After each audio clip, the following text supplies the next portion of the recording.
浪漫獅子頭吹水，雀仔都要聽，可以氹雀仔聽佢吹水嘅香港仔一代，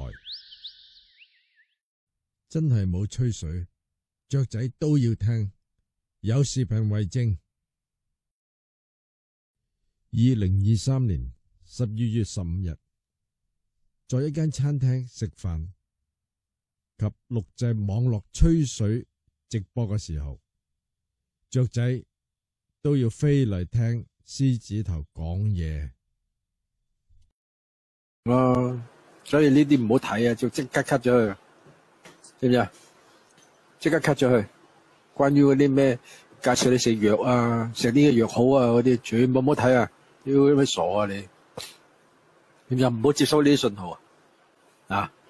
以前好舊年代啊，非禮勿言，非禮勿看啊！嗰時我記得啊，即係冇用嘅嘢唔好睇，唔好吸收佢啊，唔好聽。人就係從個眼睛同埋耳仔啊，耳仔聽啊，知唔知啊？啊，非禮勿言啊，非禮勿視啊，唔好聽。有道理嘅，其實係真係嘅。而家網絡佢有個網絡電波啊，係嘛？